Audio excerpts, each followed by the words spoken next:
আউযুবিল্লাহি মিনাশ শাইতানির রাজিম। রজমকৃত শয়তানের কবল থেকে আল্লাহ তাআলার কাছে আশ্রয় চাচ্ছি। বিসমিল্লাহির রহমানির রহিম। পরমদাতা দয়ালু আল্লাহ তাআলার নামের সাথে আরম্ভ করছি।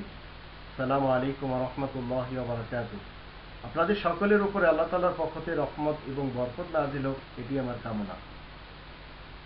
গীবত কি জিনিস? যারা গীবত করে তারা কারা? কোরআনের দৃষ্টিতে গীবত তাকেই বলা হয় যে একটি মানুষ, সে হয়তো কোরআনের কথা বলছে, কিন্তু মানুষ তার ব্যাপারে প্রোপাগান্ডা করছে যে সেই লোকটি বুজুর্গদের ফলসফা প্রচার করে। একটি মানুষ সত্য কথা বলছে, তার ব্যাপারে কিছু সংখ্যক মানুষরা বলছে সে মিথ্যুক। যে কাজটি মূলত একটি লোকের ভিতরে নেই বা যে কর্মটি সে করে না, তার ব্যাপারে সে ধরনের মন্তব্য করাটি হলো গীবত।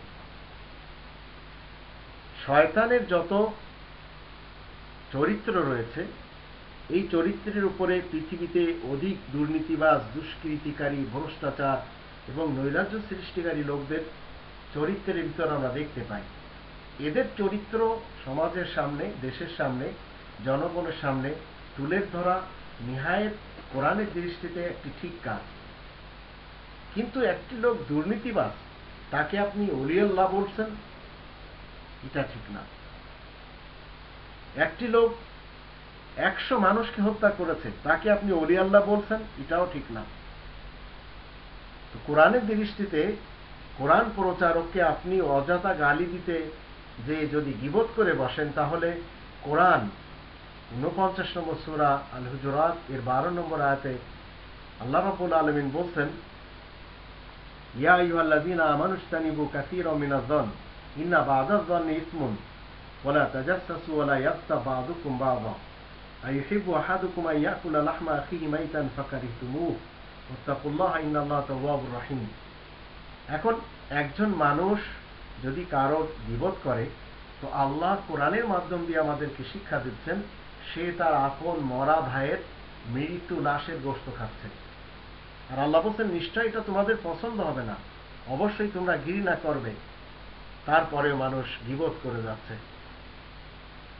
একজন মানুষ কোরআনের কথা বলছে, আর একজন তার ব্যাপারে মন্তব্য লিখছে, আমার মনে হয় এই লোকটি ফিতনাবাজ। একজন লোক কোরআনের কথা বলছে, আর একজন মন্তব্যে লিখছে, আমার মনে হয় এই লোকটি ভণ্ড।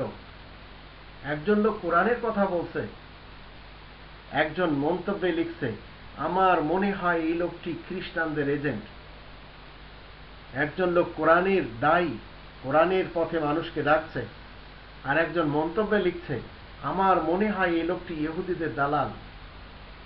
একজন লোক কোরআনের কথা বলছে, মানুষকে মিথ্যা ধর্মের থেকে সত্য দিনের দিকে ডাকছে। কিছু সংখ্যক লোক মন্তব্যে লিখছে, আমাদের মনে হয় এই লোকটি পশ্চিমাদের দালাল। এইভাবে যারা কথা বলছে, তারা গীবত করে যাচ্ছে ওই লোকটির ব্যাপারে। আর এই ধারণাগুলি তাদের নিজস্ব। কোরআন কখনো অনুমতি দেয় না গীবত করার, কোরআন নিষেধ করে। একজন মানুষ যদি শুধু কোরআনের কথা বলে, তাহলে তার বিরুদ্ধে যত ধরনের অপপ্রচার আপনি করবেন, আপনি কোরআনের দৃষ্টিতে আপনাকে জানতে হবে আপনি আপনার মরা ভাইয়ের মৃত্যু লাশের গোশত খাচ্ছেন। যদি আপনি খেতে চান খান, কিন্তু আল্লাহ বলছেন অবশ্যই কেউ এটা পছন্দ করে না। তো গীবতকারীরা মূলত মৃত ভাইয়ের মরা লাশের গোশত খায়। এটি হচ্ছে কোরআনের পক্ষ থেকে দেওয়া শিক্ষা।